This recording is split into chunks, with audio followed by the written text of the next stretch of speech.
Greg Biffle leading with 48 laps to go here in Dover.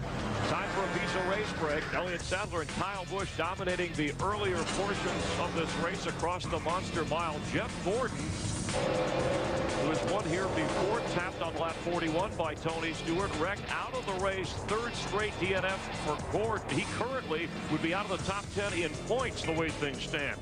Bobby Labonte, engine problems. He was out of the race early as well. Remember, second place last week. Lap 137, both drivers okay, but hard hits. Dave Blaney in the 07, Ken Schrader in the 49. Tony Stewart and Jimmy Johnson. Johnson, the teammate of Jeff Gordon. These two have a little history if you go back to Phoenix when Jimmy and Tony were mixing it up. One of the cautions back at the race in Dover here, lap 285. Casey Kane was involved in an earlier wreck. Skids here. It's a concrete jungle out there. Greg Biffle has led most of the second half of this race in the 16 National Guard car.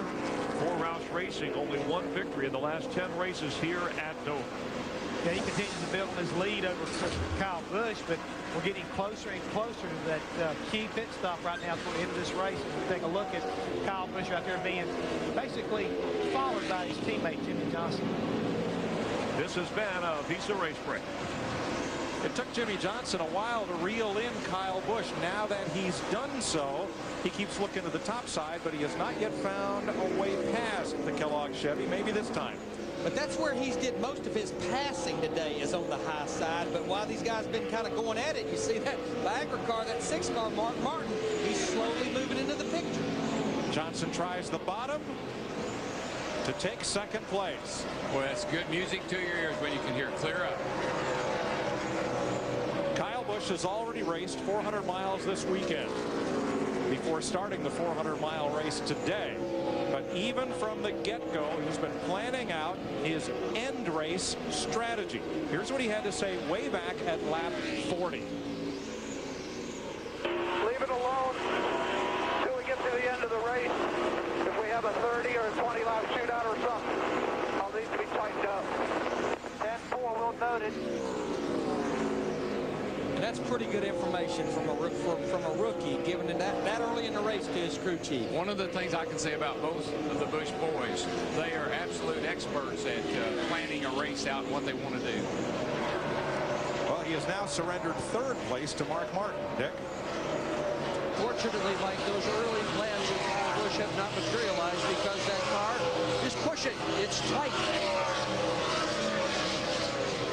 And you heard him say he probably needs fresher left side tires to go with just 2 right side tires. And we talked earlier, the car's pushing. If you're going to just do 2 right side tires, you're going to have to get pretty aggressive with adjustments too. And I might add, a 20-year-old rookie giving that type of information back to his crew chief. Yeah, I listened to Kurt Busch and I listened to Kyle both. And one of the things that I just respect about both of them is they know their cars, they know these tracks as if they've raced here for years. Greg Biffle in the 16 trying to put Michael Waltrip in the 15 car, another car on the lead lap, a lap down. Right now, Michael is in the 14th spot. It took Greg Biffle 241 laps into this race before he took the lead, but he has led ever since. Well, it's going to come down to what we saw a few weeks ago. It's going to be a pit stop, the 16 and the 48.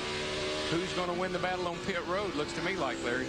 But with Greg Biffle with over a 5-second lead, to me, it's a no-brainer for Doug Richer. Remember, they lost the race at Bristol because of tire strategy. I think it's a no-brainer. Those guys get 4 tires. Steve?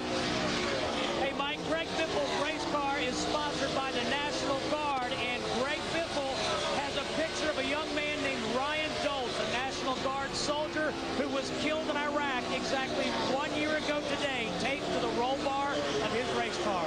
Now, Larry, and you're making an assumption, and rightfully so, that he will have a 5-second lead when he gets to the pits. Well, that's true. If he keeps right now, fight lap traffic, it makes it a little tougher. He's losing a lot of time to the 48 car.